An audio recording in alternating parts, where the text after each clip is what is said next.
जय भीम नवबुद्धाय बघूया बातमीपत्रातल्या विशेष बातम्या। अखिल भारतीय महाराष्ट्र राज्य स्वस्त धान्य दुकानदार व केरोसिन परवानाधारक पुणे जिल्हा शाखा नांदेडच्या वतीने सतत मशीन सर्व्हर डाऊनच्या त्रासामुळे महाराष्ट्र राज्यातील ईपास मशीन तहसील कार्यालयात जमा करून आंदोलन करण्यात आले। या प्रसंगी नांदेडचे जिल्हाध्यक्ष रमेश गांजापूरकर यांच्या नेतृत्वात आज नांदेडमध्ये ढोल ताशासह ईपास मशीनची अंत्ययात्रा काढून निषेध नोंदवण्यात आला व आपल्या मागण्यांचे तहसीलदारांना रीतसर निवेदनही देण्यात आले।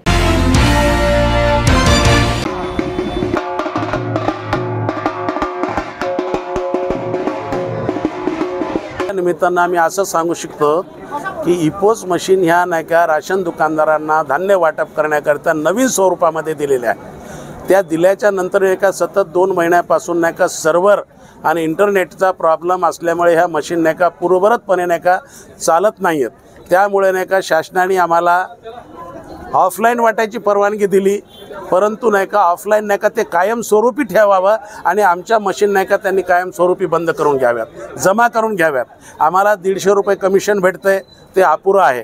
आम्हाला निदान नाही म्हणलं तर 400 रुपये कमिशन असलं तरी आजच्या या महागाईच्या काळामध्ये नाही का पुरे होईल अशा आपल्या मागण्या आहेत। 150 रुपये KYC करायला एक सेतू केंद्रवाला घेतो पर व्यक्तीला, आम्ही 50 रुपयामध्ये करतो, पण आम्हाला नाही का तेही 50 रुपये देत नाहीत किंवा त्यांनी असे कुठे आमचे नाही का दर ठेवलेले नाहीत। दुसरी एक विशेष बाब अशी आहे की मागे नाही का आम्हाला साडी आणि नाही का पिशवी दिलेली आहे, ती पिशवी वाटप करण्याकरता आमच्या ईपोस मशीनमध्ये उपलब्ध आहे। आमच्या दुकानदारांनी प्रामाणिकपणे ते वाटपही केलं, परंतु त्यांचं कमिशनही आतापर्यंत गव्हर्नमेंटने ठरवलेलं नाही। म्हणजे गव्हर्नमेंटचे आम्ही आता ते काय त्यांनी नोकर जरी समजून घेतले तर आम्हाला पगार द्यायला पाहिजे, पगार नाही तर कमिशन द्यायला पाहिजे, परंतु ते असे कुठल्या मानसिकतेमध्ये नाहीत। आज एवढाच उद्देश आहे मशीन आणून द्यायला की एक तर नाही का हिवाळी अधिवेशन असू द्या की पावसाळी अधिवेशन असू द्या, आमच्या मागण्यावर कुणीही कदर करत नाही।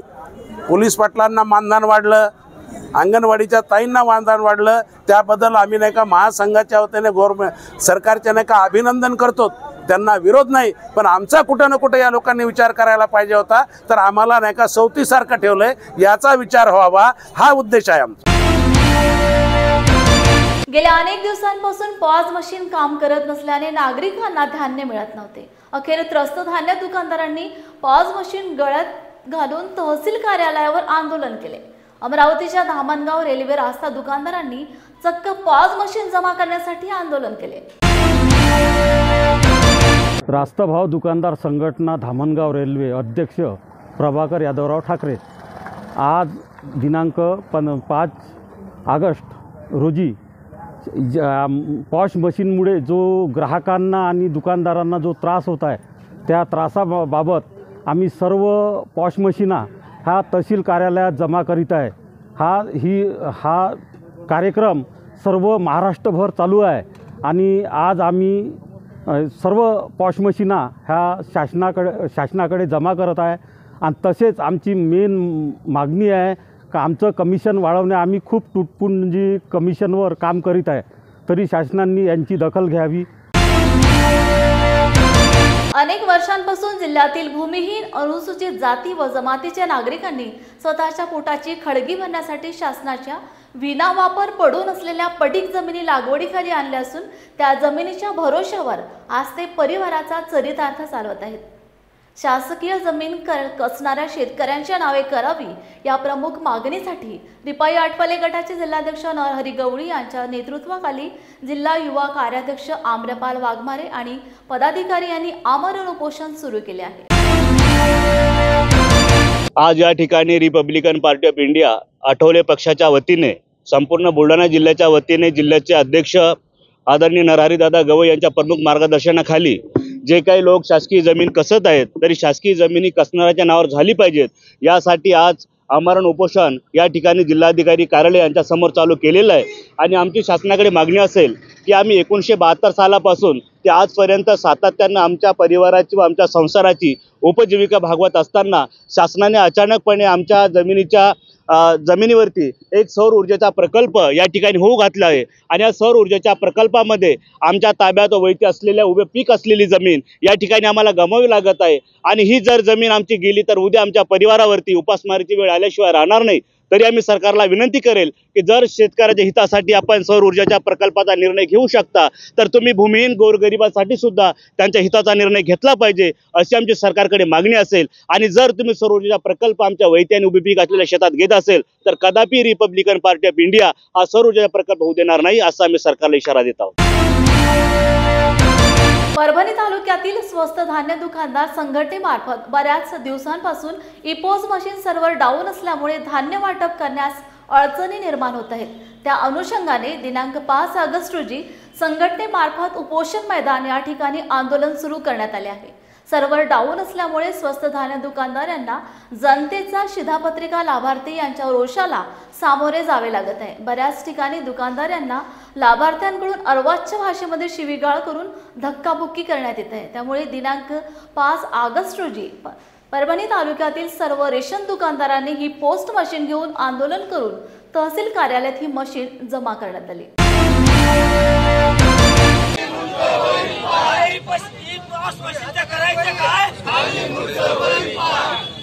जिल्ह्यातील सर्व रेशन कार्ड धारक व आमच्या इथं दुकानदार उपस्थित मशीनी घेऊन झालेले आहेत।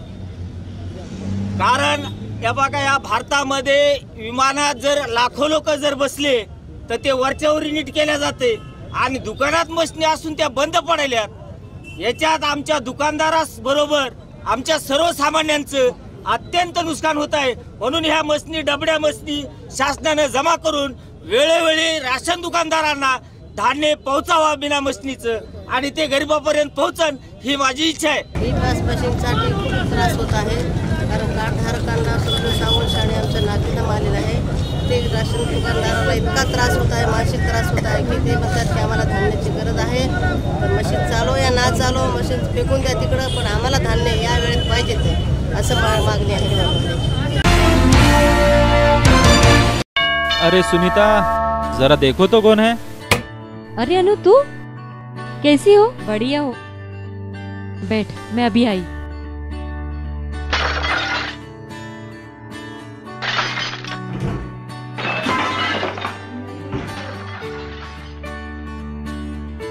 अरे क्या हुआ? इतनी परेशान क्यों हो? अरे ये देख मेरे किचन का हाल, इन्हें तो बोल बोल के थक गई हूँ मैं। और ये नौकरानी भी ना एक सामान जगह पे नहीं रखती। अरे हम गृहिणी से जुड़ा अटूट हिस्सा है ये किचन। अब इसे छोड़ अम्बा किचन ट्रॉली मेकर के हवाले। अम्बा किचन ट्रॉली मेकर ये क्या है? अम्बा किचन ट्रॉली मेकर आपके किचन और आपकी पसंद के अनुसार बिल्कुल हमारी इच्छा अनुसार बढ़िया और टिकाऊ kitchen trolley, direct home delivery और फिटिंग, कम से कम खर्च में, ना देखभाल की जरूरत, ना जंग लगने की परेशानी, आसानी से वॉश करने के लिए निकाल भी सकते हो। अब हर चीज होगी अपनी सही जगह पर। तो आप अपना किचन कब सजा रहे हो? Amba stainless steel kitchen trolley, Dastur Nagar to MIDC road, Gun Baba मंदिर के पास, अमरावती, महाराष्ट्र।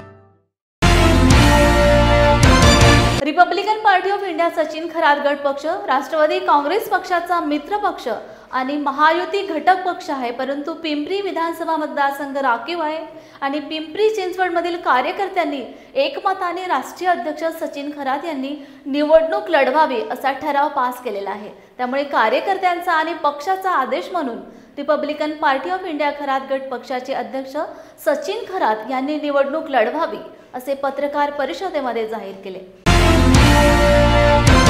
एकतर सुप्रीम कोर्टाची आताच याविषयी मी बोललो की वर्गवारी उपवर्गीकरण सुप्रीम कोर्ट करण्याचा निकाल दिलेला आहे, परंतु मुळात जर पाहिलं तुम्ही स्पष्ट शब्दात सांगितलेलं आहे की बाबासाहेब आंबेडकरांनी संविधानाच्या माध्यमातून जे आरक्षण या घटकाला दिलेलं आहे हा एक जो समूह आहे, अनुसूचित जाती एक समूह आहे आणि जमाती एक समूह आहे, हे दोन्ही समूहाला एकत्रित बाबासाहेब आंबेडकरांनी अनुसूचित जाती जमातीमध्ये शेड्यूल कास्टमध्ये घातलं आणि या समाजाला बाबासाहेब आंबेडकरांनी संविधानाच्या माध्यमातून आरक्षण दिले। परंतु आज जर पाहिलं तर उपवर्गीकरण जर केलं तर या समाजात सामाजिक म्हणजे एक प्रकारे भांडण लागू शकतात। म्हणजे त्यामुळे असं आम्हाला वाटतं की या जो निकाल लागलेला आहे, परंतु पुढे जर पाहिलं तर याला क्रिमिनलची अट सुद्धा असं त्यांनी सुप्रीम कोर्टाने मग त्याबद्दल मांडलेलं आहे। मुळात सामाजिक न्यायाच्या आधारे जर आरक्षण मिळालं असेल तर त्याला क्रिमिनलची अट लागलीच नाही पाहिजे असं आमचं मत आहे। त्यामुळे क्रिमिनलच्या अटला आम्ही स्पष्टपणे विरोध करत आहे आणि हे सगळं करत असताना जर विचार दुसरा केला तर मुळात आजपर्यंत 1931ला भारतामध्ये जातीची जनगणना झाली, त्यानंतर जातीची जनगणना झालेली नाही. कुणी आरक्षण किती आजपर्यंत घेतलं आणि कुणी कुठल्या समाजाने घेतलं नाही हे समजणार कसं, हा आमचा पहिला प्रश्न आहे. ते समजण्यासाठी जाती जनगणना होणं ही काळाची गरज आहे. एक तर आपण म्हणतो की जिनकी जितकी संख्या उनकी उतनी भागीदारी, जर हे खरंच करायचं असेल तर जाती जनगणना झाली पाहिजे. जाती जनगणना झाल्यानंतर नेमका कोणता समाज किती आहे आणि कोणत्या समाजाला काय दिलं पाहिजे यातून स्पष्ट होईल. त्यामुळे आपल्या माध्यमातून आम्ही मागणी करत आहे की मुळात केंद्र सरकारने पहिली जाती जनगणना करावी आणि यानंतर याबद्दल निर्णय घ्यावा. आज राज ठाकरे साहेबांनी आरक्षणाच्या संदर्भामध्ये काही वक्तव्य केलेलं आहे, त्या संदर्भामध्ये काय सांगता तुम्ही? मुळात राज ठाकरेंबद्दल जर बोलायचं झालं तर मनसे प्रमुख माननीय राज ठाकरे यांनी जे आज महाराष्ट्र राज्यामध्ये आरक्षणाची गरज नाही असं त्यांनी वक्तव्य केलेलं आहे. परंतु मध्यंतरी त्यांनी पिंपरी चिंचवड माझ्या माहितीनुसार माननीय पंतप्रधान व्ही.पी. सिंग यांनी ज्यावेळेस ओबीसी समाजाला मंडल आयोगाच्या शिफारसी लागू करून आरक्षण दिलं, परंतु याच आरक्षणाला त्यांनी विरोध केला होता. म्हणजे ते मध्यंतरी म्हणाले होते की आरक्षण हे मराठा समाजाला मिळालं पाहिजे. ज्यावेळेस मराठा समाजाचे कार्यकर्ते आरक्षण जे मिळण्यासाठी बसलेले आहेत, मनोज जारंगे आरक्षणासाठी, त्यावेळेस ते उपोषणाला बसले असतात त्यांची त्यांनी भेट घेतली आणि नंतर त्यांनी स्टेटमेंट केलं की आरक्षण मिळालं पाहिजे. म्हणून एक साईडला त्यांनी ओबीसी आरक्षणाला मध्यंतरी विरोध करून व्ही.पी. सिंग यांना ते नतद्रष्ट मानले होते की त्यांनी भारताचं नुकसान केलं, आणि एक साईडला जारंगे पाटलांची भेट घेऊन ते म्हणतात की आरक्षण मिळालं पाहिजे आणि आज म्हणतात की महाराष्ट्राला आरक्षणाची गरज नाही. याचा अर्थ माझं स्पष्ट मत आहे की माननीय राज ठाकरे हे पलटूराम आहे. त्यामुळे त्यांना कुणी गांभीर्याने घेऊ नये असं आमचं स्पष्ट मत आहे.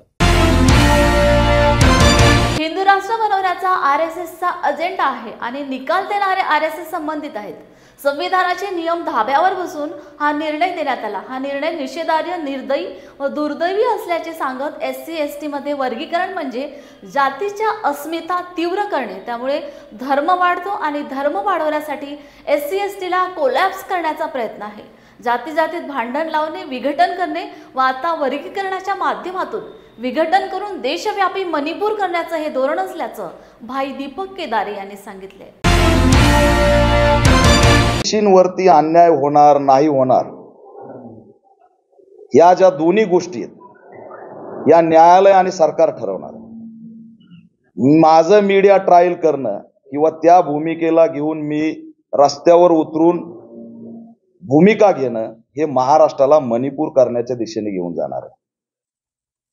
मीडिया ट्रायल जेवढी होत राहील, जेवढं रस्त्यावरचं वक्तव्य होत राहील, 4 टाळ्यांसाठी मी सुद्धा काही करू शकतो, पण त्यातून महाराष्ट्राचा मणिपूर होईल. ही भूमिका कोर्टाची, सरकारची. निवेदनात आमच्या सुद्धा मागण्या असतात. माझी मागणी आहे की रमाई घरकुलला 10 लाख रुपये भेटले पाहिजेत. मिळतात. सरकार दरबारी आम्हाला ती प्रेझेंट करावं लागतं. सरकार त्याच्यावरती भूमिका घेईल.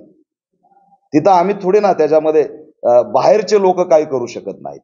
आम्ही सत्तेत नाहीत, आम्ही आंदोलक आहेत आणि आम्ही स्टेटमेंट मोठे करून 2 समाजात तेढ निर्माण करून दंगलीतून नेता होणारा कार्यकर्ता मी नाही आहे. आमच्या महाराष्ट्राची फॅशन झाली. विशालगडचं प्रकरण बघितलं तुम्ही. नेता व्हायचं असेल तर दंगल करावं लागते. हे दुर्दैव आहे. त्याच्यामुळे मराठा आरक्षणामुळे ओबीसीला नुकसान होतंय का ह्याची मीडिया ट्रायल होऊ नये आणि लोकांमध्ये भडकाऊ स्टेटमेंट होऊ नयेत, हे माझं या माध्यमातून आव्हान आहे. जर उद्या महाराष्ट्रात ओबीसी आणि मराठा दंगल झाली तर याला सर्वस्वी या ठिकाणचे लक्ष्मण हाके, छगन भुजबळ हे असणारे जबाबदार असणार आहे. कारण आंदोलनाला प्रति आंदोलन देण्याची सुरुवात जी झाली तिथंच असणारं महाराष्ट्र संकटात गेलेला आहे. सुप्रीम कोर्टानं SC/ST मध्ये वर्गीकरणाची निर्णय दिलेला आहे. कसं हिंदू राष्ट्र निर्मितीसाठीचा हा त्यांचा घोषणा आहे. दलित हा शब्द त्यांनी नाकारला. कारण रोहित यमुलाचं हत्याकांड झालं तर आंदोलन महाराष्ट्रात झालं. आम्ही त्याची जात बघितली नाही. दलित स्कॉलर म्हणून आम्ही रस्त्यावर आलो. मनीषा वाल्मिकीचं उत्तर प्रदेशमध्ये हत्याकांड झालं, दलित म्हणून रस्त्यावर आलो. इथल्या RSSला हा दलित शब्द उडून आमचं दलित आंदोलन बंद करायचं होतं. आता SC आणि ST या नावाखाली आम्ही एकत्र येऊन लढत होतो. त्याचं वर्गीकरण करून आमचं आंदोलन बंद पाडलं. आता जाती जातीमध्ये अस्मिता तीव्र केल्या जाणार आहेत. महाराष्ट्रातली एक जात ज्यात मातंग समाजाचे काही आमदार एक बीजेपीने देऊन अ ब कडची मागणी केली. 2 आमदार अशी मागणी करतात आणि सुप्रीम कोर्ट लगेच त्याच्यात वर्गीकरणाचं धोरण घेतं. हे दुर्दैव आहे. आज ओबीसी विरुद्ध SC ST वर्गीय वाद लावले, पण आताचा वाद हा जाती जातीत निर्माण होणार आहे आणि आमच्यावर ब्लेम लावला जाणार आहे की तुम्हाला यांना खूप मिळालं, तुम्हाला काहीच मिळालं नाही, यांनी तुमचं खाल्लं, तुमचं चोरलं, म्हणून माणसं एकामेकावरती घालण्याचं काम यापुढे होणार आहे. हे वर्गीकरण हा शब्दच विघटन आहे आणि विघटनाचं धोरण हे RSSचं दुसरं तिसरं काही नाहीये. जर SC ला जर याच्यामध्ये आरक्षणाचा लाभ मिळालाय तर हे सुद्धा सांगा की SCचा आणि STचा बॅकलॉग किती आहे, तो भरलाय का? तुम्ही जर बॅकलॉगच भरला नाही तर तुम्ही कसं म्हणू शकता की खूप काही मिळालं? वर्गीकरणाला आमचा विरोध आहे. सुप्रीम कोर्टच सगळं ठरवायला लागलंय. संसदेत गेलेल्या खासदारांनी काय करायचं याचं सुद्धा उत्तर त्यांनी दिलं पाहिजे. माझे पोलीस होण्याचे स्वप्न पूर्ण झाले आणि भविष्यात अधिकारी बनून लोकांना न्याय मिळवून देण्यात प्रयत्नशील राहणार असल्याचे अंकिता बानेदार हिने लॉर्ड बुद्धा टीव्ही चॅनलशी बोलताना सांगितले.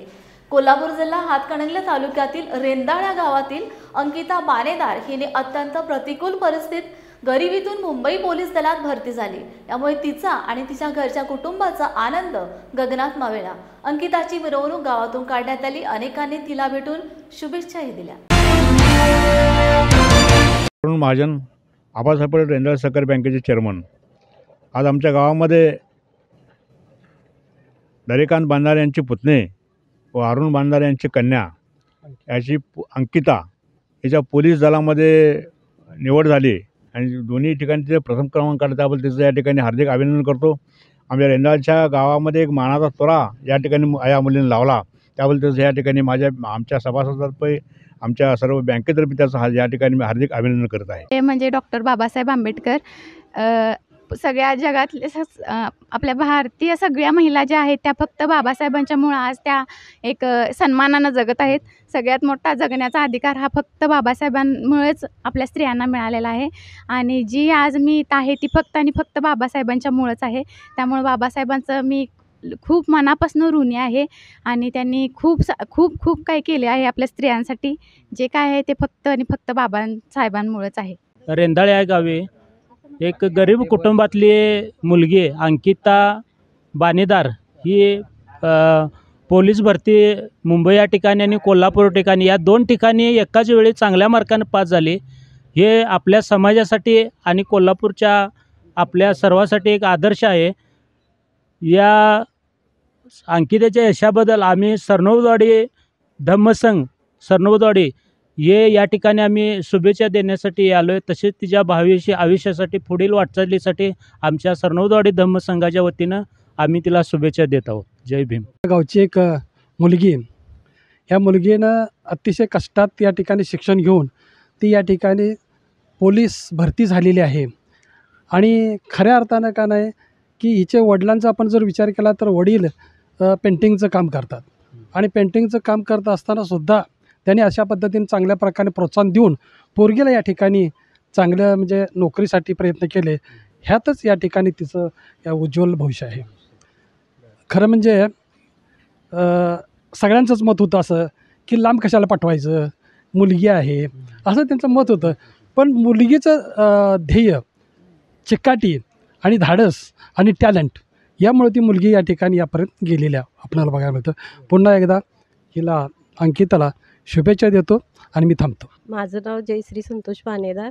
ही आमची अंकिता आज मुंबई पोलीस भरती झाली. ह्याबद्दल आम्हाला खूप अभिमान वाटतो आहे. तिनं खूप कष्टातून वर आली. तिचं अक्षरशः आमच्या समाजात पहिलीच मुलगी पोलीस आहे आणि घराण्यात पण बानेदार घराण्याची ती वाघीणच म्हणली तर चालेल. आणि तिनं इतका तिला त्रास होत होता पायाचा, अक्षरशः तिनं शॉक घेतल्या. त्या कष्टातून तिला ते चांगलं फळ मिळालं हे आम्हाला अभिमान. तुम्ही इथंपर्यंत आला असं एवढ्या खेडेगावात येऊन आमच्या मुलगीची मुलाखत वगैरे घेत आहे. मुलगी अगदी कष्टाळू वगैरे, लांब जायची म्हणून आम्ही कधी तिला म्हणजे कशाला लांब जातेस काय करतेस असं 1 वर्षापूर्वी तिला म्हटलेलं. पण शेवटी आणि विचार केला की ठीक आहे तुझी इच्छाच असली तर जा म्हटलं. तर तिनं पहिल्या वर्षातच नवी मुंबई पोलीस परत कोल्हापूरची परीक्षा 1 नंबरनं पास झाली. सरकारी नोकर वगैरे नाही आहे, आम्ही कष्टानंच सगळं केले आणि आमच्या मुलगीने आम्हाला साथ दिली.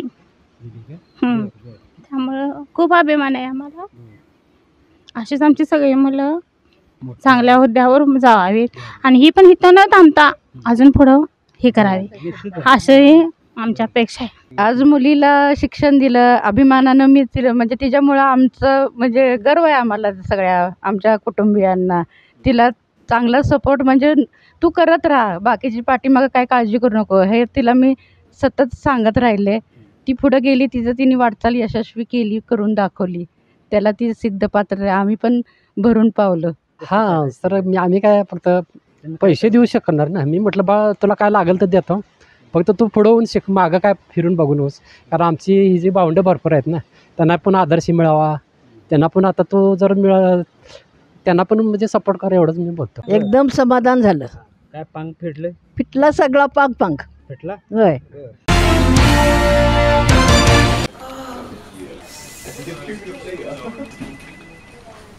बॉस ने मीटिंग बुलाई. क्या यार, आदमी की तकलीफ को तो समझो. बाहर बाहर उठो बैठो. जनाब, तकलीफ उठने बैठने की नहीं, तकलीफ बवासीर की है. बवासीर, फिशर, भगंदर, पाइलोनियल साइंस का आयुर्वेद तथा आधुनिक लेजर से उपचार. अभ्युदय पाइल्स लेजर हॉस्पिटल, लोहार समाज भवन के पीछे, महापुष्प सोसाइटी, शताब्दी नगर चौक से मनीष नगर रोड, नागपुर. कॉल और विजिट करें www.pilesfistulacure.com. हुआ बहू? माँ, पाइल्स की बहुत तकलीफ हो रही है. तो तुम गुदरोग सर्जन के पास क्यों नहीं गई? देखो, जैसे हार्ट के लिए हार्ट स्पेशलिस्ट, ब्रेन के लिए ब्रेन स्पेशलिस्ट, तो पाइल्स के लिए पाइल्स स्पेशलिस्ट क्यों नहीं? स्त्री हो या पुरुष, टॉयलेट में तकलीफ केवल पाइल्स ही नहीं, और भी कई प्रकार के गुदरोग तथा कैंसर भी हो सकता है. इसीलिए इसकी प्रत्यक्ष जांच जरूरी है. ठीक है माँ, पर जांच के लिए हम जाएंगे कहाँ? वही काले आयुर्वेदिक पाइल्स हॉस्पिटल में. लेकिन माँ, प्रेगनेंसी में पाइल्स की दवाइयाँ? प्रेगनेंसी में आयुर्वेदिक दवाइयाँ सुरक्षित होती है. जनहित में जारी. काले आयुर्वेदिक पाइल्स हॉस्पिटल, औषधि चिकित्सा तथा सर्जरी ट्रीटमेंट उपलब्ध. हमारा पता उमरेड रोड, दिघौरी बस स्टॉप के पास, नागपुर. अधिक जानकारी के लिए वेबसाइट पर जाएं kalepileshospital.com. नामांतर हुतात्मा स्मारक समिती नांदेडच्या वतीने डॉक्टर बाबासाहेब आंबेडकर मराठवाडा विद्यापीठ औरंगाबाद नामांतर लढ्यातील हुतात्मा जनार्दन मवाळे, हुतात्मा पोचीराम कांबळे यांच्या स्मृती दिनानिमित्त काल नांदेड येथे अभिवादन सभा घेण्यात आली. माझं नाव Arvind Sontakke, retired additional commissioner IRS आहे मी. आणि मला भरत कानिंदे सरांनी या कार्यक्रमाकरता मुंबईवरून बोलवले. मला खूप आनंद याकरता झाला की जे चळवळीचे हुतात्मा होते, जनार्दन मावाडे सर आणि पोचीराम कांबळे यांची कथा आणि क्रांती हे मला अजिबात माहीत नव्हती. ऐकलं होतं किंवा पेपरमध्ये वाचलं होतं, पण आज प्रत्यक्ष पोचीराम कांबळे यांची क्रांतीची कथा आणि त्यांचा झालेला खून आणि जनार्दन मावाडे यांचाही झालेला खून, म्हणजे जे दोन्ही शहीद आहेत त्यांना अभिवादन, मान वंदना व्यक्त करण्याकरता माझ्यासारखे शेकडो लोक पूर्ण महाराष्ट्रातून इथे आलेले आहेत. या निमित्ताने मला असं वाटतं की नामांतराचा जे लढा होता त्याने पुन्हा या महाराष्ट्रातील युवकांनी, माझ्यासारखे निवृत्त लोकांनी एक पेटून उठायला पाहिजे. कारण ते कार्य आणि क्रांती दोन्ही अपूर्ण आहेत आणि त्याच्यामध्ये अनेक गोष्टी आहेत. पण निश्चितच मला असं वाटतं की ज्यांना स्कॉलरशिप मिळालेली आहे आणि स्कॉलरशिप मिळालं, भारताच्या ज्याला ज्याला स्कॉलरशिप मिळाली आहे त्याच्यावर डॉक्टर बाबासाहेब आंबेडकरांचे कर्ज आहे. म्हणजे माझ्यासारखा निवृत्त झालेला असो, कोणी वृद्ध असो, की आता शाळेत किंवा कॉलेजमध्ये जाणार, त्याला स्कॉलरशिप तर मिळालीच आहे. मला असं वाटतं ही जी क्रांती आहे की स्कॉलरशिपचं कर्ज हे बाबासाहेब आंबेडकरांचं कर्ज, आणि आम्ही कर्ज बुडवे होऊन मरायचं नाही. तर या ज्याला ज्याला स्कॉलरशिप मिळाली पण माझ्यासारखा क्लास 1 ऑफिसर नाही झाला, अरे पण स्कॉलरशिप मिळाली हे तर डॉक्टर बाबासाहेब आंबेडकरांचे कर्ज आहे आपल्यावर. त्याची परतफेड करण्याकरता समाज क्रांतीमध्ये, सांस्कृतिक क्रांतीमध्ये, राजकीय क्रांतीमध्ये त्यांनी सहभाग नोंदवावा अशी तुमच्या चॅनलतर्फे सर्वांना आवाहन करतो. धन्यवाद. जय भीम. आज एक 46 वर्षापूर्वी नामांतराच्या लढ्यामध्ये शहीद जनार्दन मवाडे आणि पोचीराम कांबळे 4 ऑगस्ट रोजी 4 ऑगस्ट 1978 रोजी त्यांना शहीद मरण पत्कारलं आणि त्याच्या या शहीदामुळे आज या नामविस्तार झाला आणि त्यांची एक स्मृती म्हणून लोकांच्या मनामध्ये एक त्यांची जे ऊर्जा त्यांच्याकडून जे शहीद झाली त्याची ऊर्जा सर्वांना भेटावं म्हणून हा मुख्य असा उद्देश आहे कार्यक्रमाचा। या कार्यक्रमासाठी आमचे मार्गदर्शक आदरणीय श्यामजी निलंगेकर साहेब, आमचे TP वाघमारे साहेब, आमचे आदरणीय रोहिदासजी कांबळे साहेब आणि तारूजी आणि या कार्यक्रमासाठी प्रमुख म्हणून डॉक्टर संजय अपरांती साहेब, जे की सेवानिवृत्त पोलीस अधीक्षक होते, आदरणीय IRS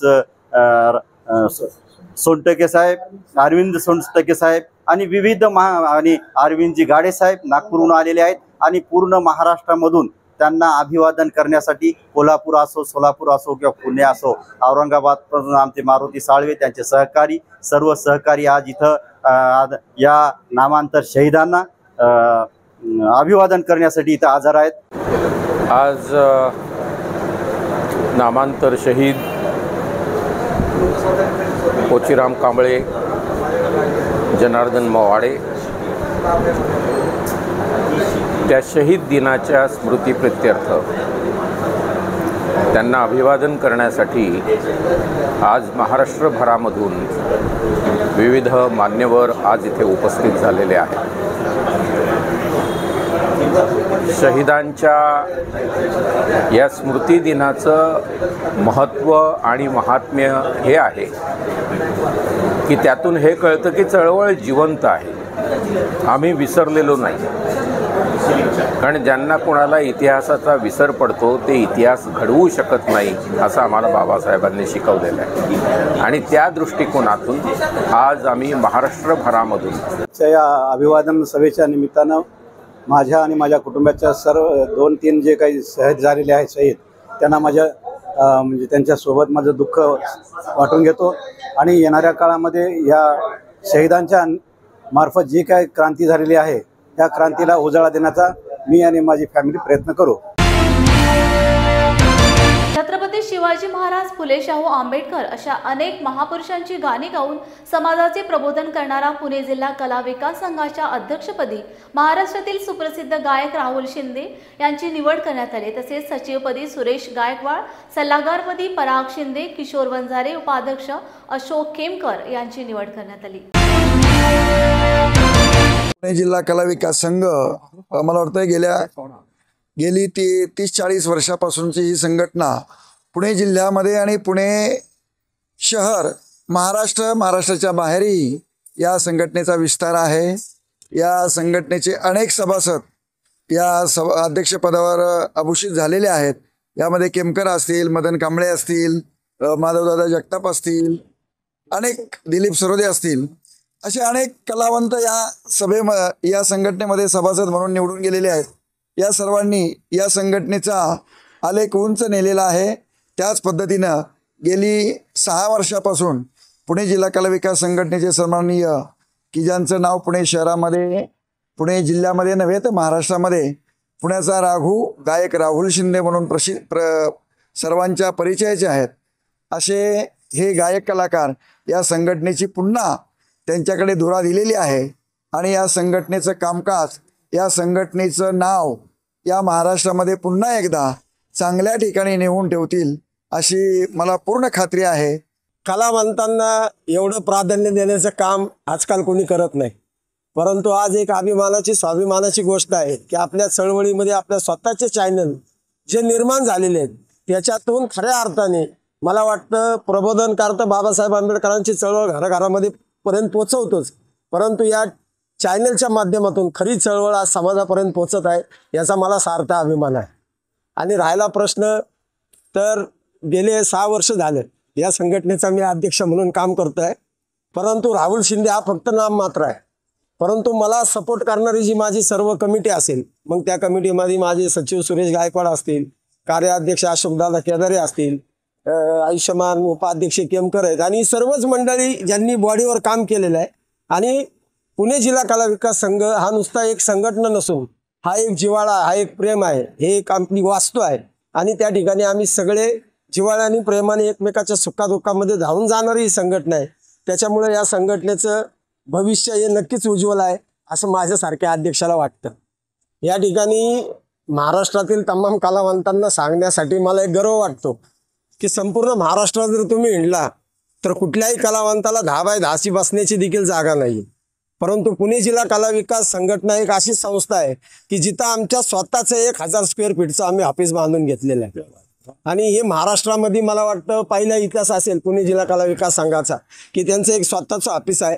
त्याचप्रमाणे तुम्ही सामाजिक काम म्हणताल तर आम्ही फक्त गाणं गाऊनच थांबत नाही, तर सामाजिक कामं जेवढ्या सामाजिक कामामध्ये जेवढी कामं येतात त्या कामामध्ये आम्ही अग्रेसर असतो.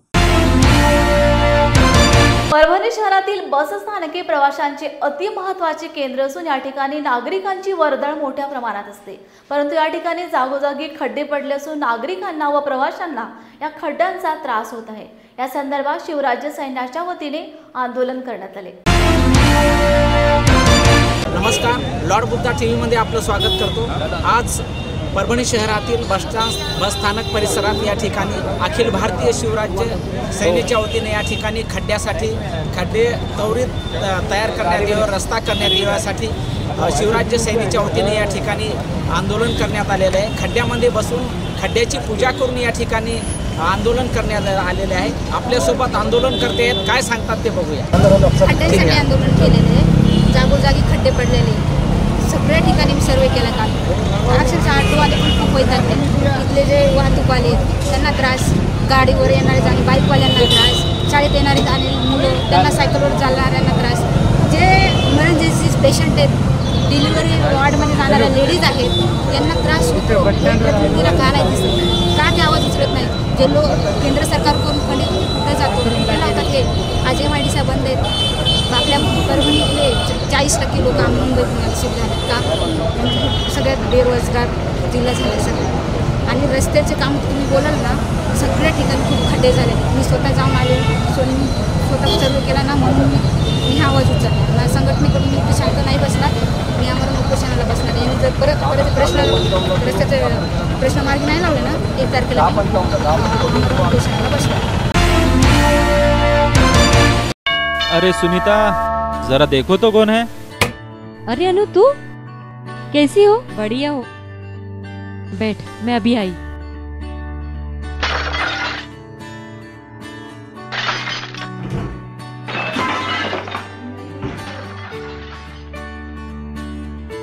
अरे क्या हुआ, इतनी परेशान क्यों हो.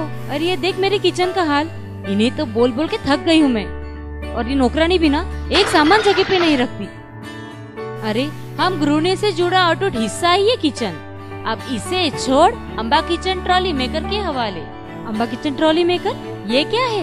अम्बा किचन ट्रॉली मेकर आपके किचन और आपकी पसंद के अनुसार, बिल्कुल हमारी इच्छा अनुसार बढ़िया और टिकाऊ kitchen trolley, direct home delivery और फिटिंग, कम से कम खर्च में, ना देखभाल की जरूरत, ना जंग लगने की परेशानी, आसानी से वॉश करने के लिए निकाल भी सकते हो. अब हर चीज होगी अपनी सही जगह पर. तो आप अपना किचन कब सजा रहे हो. Amba stainless steel kitchen trolley, Dastur Nagar to MIDC road, Gun Baba मंदिर के पास, अमरावती, महाराष्ट्र. परिस्थितीचा बाऊ न करता अपयशाला सामोरे जात नांदेडच्या स्वाती व्यंकटराव येडके या विद्यार्थिनीने लोकसेवा आयोगामार्फत घेण्यात आलेल्या परीक्षेत तिची पोलीस उपनिरीक्षक या पदावर निवड झाली. तिचे सर्वत्र अभिनंदन करण्यात येत आहे. तिच्या या निवडीबद्दल विश्वदीप नगर, महसूल नगर व सुभेदार रामजी आंबेडकर शाक्य संघाच्या वतीने भव्य स्वागत करण्यात आले.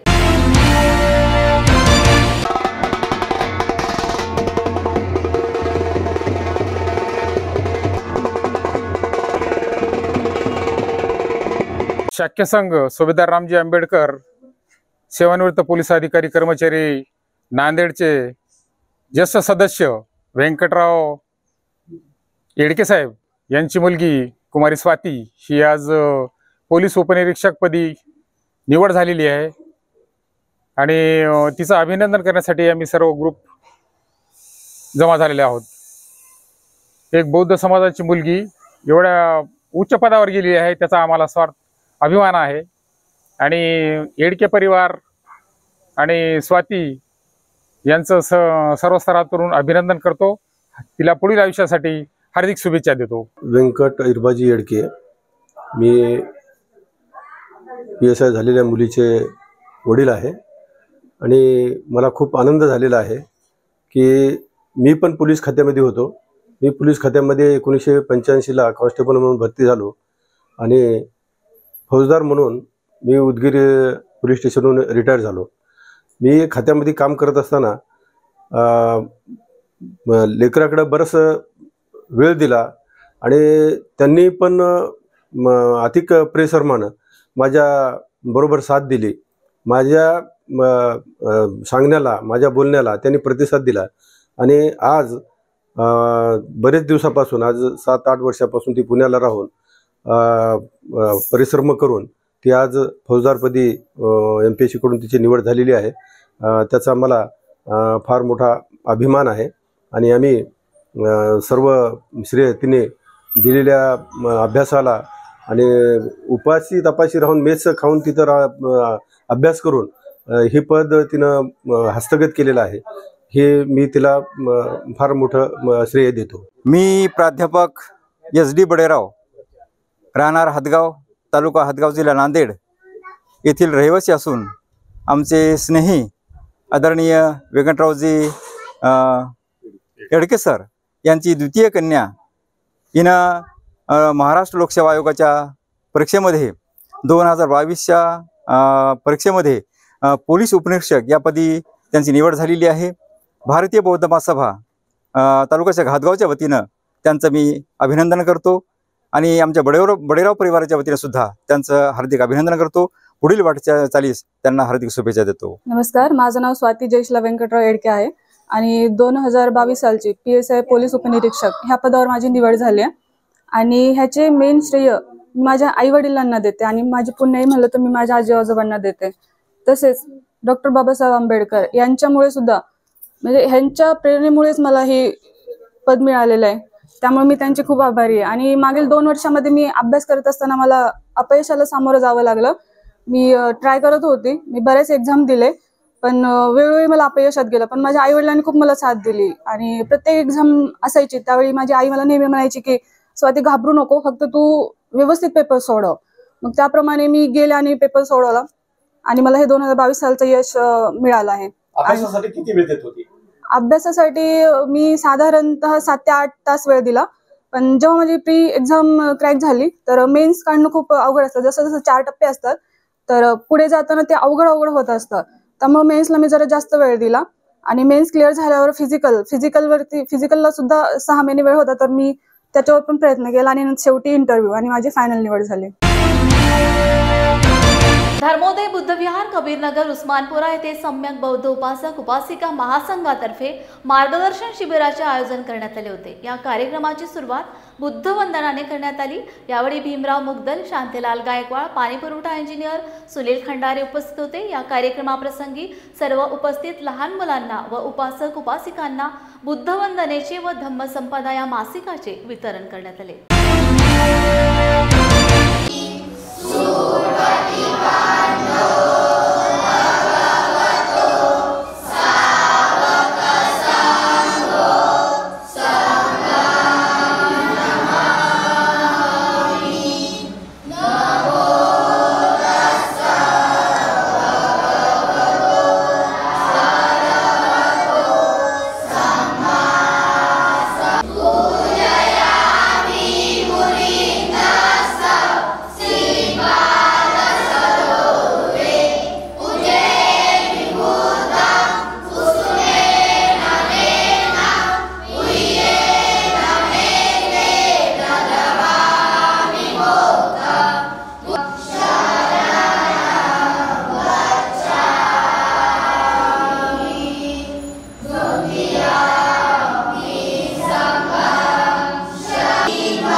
बालक बालिका उपासक उपासिका यांना बुद्धाच्या माध्यमातून बाबासाहेबांच्या विचारातून काही विचार या ठिकाणी मांडण्यासाठी आम्ही निमंत्रित केलेले सम्यक बौद्ध उपासक उपासिका महासंघ या ठिकाणी आणण्याचा प्रयत्न केला आणि त्यांनी आम्हाला बुद्धाच्या आणि बाबासाहेबांच्या संदर्भामध्ये अत्यंत सखोल अशी माहिती आम्हाला दिलेली आहे.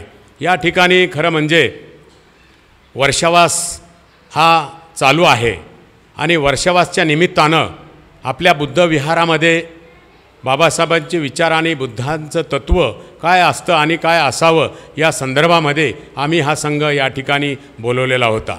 आणि खरं म्हणजे वर्षावासच्या निमित्तानं आम्ही प्रयत्न केला की या ठिकाणी वर्षावास चालू करावा, परंतु आम्हाला काही अडचणी बंदिजीच्या आल्या, आम्हाला मिळू शकले नाही आणि म्हणून दुसरा पर्याय आम्ही जे काही आपले बुद्धिवान आणि बाबासाहेबांचे बुद्धाच्या विचाराचे जे काही नोकरदार वर्ग आहे अशा बुद्धिवान लोकांना आम्ही प्रत्येक रविवारी या ठिकाणी आणण्याचा प्रयत्न केलेला आहे आणि म्हणून जेणेकरून या परिसरातील लहान मुलं मुली महिला पुरुष यांना चांगलं मार्गदर्शन मिळावं याच माध्यमातून आम्ही या बुद्ध विहारामध्ये हा संकल्प करण्याचा प्रयत्न केलेला आहे। एवढंच नव्हे तर आम्ही मागच्या खेपेला याच बुद्ध विहारामध्ये पाली भाषा जी परीक्षा आहे नागपूर केंद्राची आम्ही तीही घेण्याचा प्रयत्न केला। याचं कारण असं आहे की पाली भाषेमध्ये आपले मुलं कितपत योग्य राहतील, त्यांना कितपत पाली भाषेचं ज्ञान आहे ह्या सगळं समजून घेण्यासाठी आम्ही त्यांची चाचणी घेतली आणि 20 विद्यार्थ्यांनी या ठिकाणी परीक्षा दिलेली आहे। त्यामध्ये 3 विद्यार्थी पहिला दुसरा तिसरा यांनी क्रमांक मिळवलेला आहे। या परीक्षा घेत असताना आम्ही कोणालाही कुठल्याही प्रकारची चिटिंग केलेली नाही, कारण त्यांची बुद्धी किती आहे किती चालत आहे हे आम्ही करण्याचा समजून घेण्याचा प्रयत्न केलेला आहे। धर्मोदय बुद्ध विहार उस्मानपुरा कबीरनगर या भागामध्ये सम्यक बौद्ध उपासक उपासिका महासंघ आणि या विहाराचे ट्रस्टी, या विहारामध्ये आणि आजूबाजूला राहणारे उपासक आणि उपासिका यांच्यामार्फत सम्यक बौद्ध उपासक उपासिका महासंघाच्या उपस्थितीमध्ये अतिशय सुंदर अशी धम्मदेशना, बुद्धवंदना, धम्मवंदना आणि संघवंदना घेण्यात आलेली आहे। वर्षावासाच्या कालावधीमध्ये अतिशय सुंदर या पवित्र क्षणी उस्मानपुरा येथील संपूर्ण नागरिक, उपासक उपासिका हे उपस्थित होते। तसेच सम्यक बौद्ध उपासक उपासिका महासंघाचे सर्व समन्वयक ही अतिशय सुंदर पद्धतीने या ठिकाणी उपस्थित होते। आम्हाला अतिशय आनंद झाला की या विहारामध्ये छोटेखानी विहार आहे, परंतु डबल मजली इमारत आहे। अतिशय सुंदर असं विहार आहे। या विहारामध्ये डॉक्टर बाबासाहेब आंबेडकर, रमाई आणि भगवान गौतम बुद्ध यांच्या प्रतिमा आणि पुतळाही ठेवण्यात आलेला आहे। अतिशय सुंदर अशी विहाराची मांडणी तसेच बांधकामही असून या सगळ्या परिसरामध्ये या विहारामधून अतिशय सुंदर असं काम होत आहे। मी सर्वप्रथम या धम्मोदय बुद्ध विहाराच्या सर्व समितीचे आभार व्यक्त करतो आणि असेच पुढे ही कार्यक्रम राबवत जावेत अशी अपेक्षा करतो। याचप्रमाणे सम्यक बौद्ध उपासक उपासिका महासंघ औरंगाबाद शहरामध्ये तथा नव्याने छत्रपती संभाजीनगर या शहरामध्ये 120 बुद्ध विहार आहेत। त्यापैकी 117 बुद्ध विहारामध्ये 2012पासनं या बुद्धवंदनेसाठी, चर्चेसाठी आणि व्याख्यानासाठी प्रयत्न करत आहे। त्याचाच हा भाग होता। परंतु या वर्षवासाच्या कालावधीमध्ये, अशा या पवित्र कालावधीमध्ये या विहारामध्ये येण्याचं अहोभाग्य आम्हाला लाभलं। त्याबद्दल मी धर्मोदय बुद्ध विहाराचे ट्रस्टी आदरणीय सुरेश शिंगारे साहेब, विद्याधर गायकवाड साहेब तसेच मनोज भाऊ वाहुळे या सर्व मान्यवराचे आभार व्यक्त करतो आणि थांबतो। जय भीम। भारतीय बौद्ध महासभा लालडोंगर शाखा यांच्या विद्यमाने सम्राट अशोक बुद्ध विहार चेंबूर लालडोंगर येथे वर्षावास प्रारंभ समारोह संपन्न झाला। वर्षावास धम्म प्रवचन मालिकाचे पहिले पुष्प प्रवचनकार राजेंद्र सत्यधीधर यांनी गुंफले। त्यांनी गुरुपौर्णिमा आणि वर्षावासाचे महत्त्व ह्या विषयावर मोलाचे मार्गदर्शन केले। संघर्ष करून आपल्याला माणूस म्हणून जगण्याचा अधिकार आहे, त्याचप्रमाणे पाणी पिण्याचा देखील अधिकार आहे। त्या गोष्टी आम्हाला संविधानाच्या माध्यमातून आम्ही माणूस ज्याप्रमाणे मुख्य प्राण्याला पाणी पिण्याचा हक्क आहे, त्याचप्रमाणे आम्हाला माणूस म्हणून पण जगण्याचा अधिकार आहे। हे डॉक्टर बाबासाहेब आंबेडकरांनी संविधानाच्या माध्यमातून आज मला सांगा, बाबासाहेबांच्या निधनानंतर बाबासाहेबांनी जर आम्हाला धम्मदीक्षा दिली इथे थोडा वेळ वेगळा देतो ट्रॅक वरती असं थोडं. तर आज आमच्या माता भगिनी आहेत, त्यांना सन्मान मिळाला असता का? नाही. एक लक्षात घ्या, आज माझी बायको असेल, ती कुणातरी मुलगी आहे, ती कुणातरी सून आहे, कुणातरी आई आहे. आणि ज्यावेळेस आपण स्त्रीला समानतेचा अधिकार देतो आणि हा घटनेने दिलेला अधिकार जर आपण नाकारत असू तर घराची कधीही प्रगती होत नाही. एक काळ्या दगडावरची रेष आहे आणि प्रत्येक जण आयुष्यात उपभोगतोय. बघा तुम्ही, ज्यांनी स्वतःच्या पत्नीला समानतेचा अधिकार दिला आहे, विचार स्वातंत्र्य दिलं आहे, त्यांच्या घराची प्रगती कोणीही थांबवू शकलेलं नाही. आणि हे सगळं बाबासाहेबांनी आम्हाला दिलेलं असेल तर आम्ही तो अधिकार का नाकारायचा? फक्त काही गोष्टी आपण जमाचं काम करतोय म्हणून आपली जबाबदारी आहे. येणारी पिढी सगळी टेक्नॉलॉजी वापरणारी आहे. आता त्या मुलांना यूट्यूबवरती गेल्यानंतर काय आहे ते कसं ऑपरेट करायचं हे सांगायला लागत नाही. पण भारतीय बौद्ध महासभा काय करते? संस्काराची बीजे रोवण्याचं काम करते. आणि या वर्षांना आलेखेतून ती बीजं रोवली गेली पाहिजे. आणि येणारी पिढी जर आपण सुसंस्कृत, आज बाबा प्रत्येक ठिकाणी आपण बघतो त्या माताभगिनी आहेत, सगळ्या वयस्कर आहेत. आज आपल्या मुलांना सांगायला लागतं, मुलगा असो किंवा मुलगी असो, लग्नात असेल तर पंचायत प्रमाण करायचं, पौर्णा जायला किंवा जिको असेल त्याला सांगायला लागतं की एक 3 वेळा पंचायत प्रमाण करा. एकूच बाबला असतील तर त्यांना 3 वेळा पंचायत प्रमाण करा. आज त्याच्या मुलीला आपण बरेच जण जातो, येतात, आपली मुलं हायली क्वालिफाईड आहेत, ती कुणाची देण आहे? फक्त बाबासाहेबांकडे. पण आमच्या मुलांना अजूनही माहिती नाही त्यांच्या मुली आले तर तिथं भिक्खू बाजूला बसलेला असतात. तिथं देखील पंचायत प्रमाण आपण एखाद्या देवळात गेल्यानंतर ते असं काय होतं. बातमीपत्र घेऊया अल्पशेष शांती. पुन्हा भेटूया नवीन घडामोडी घेऊन. जय भीम.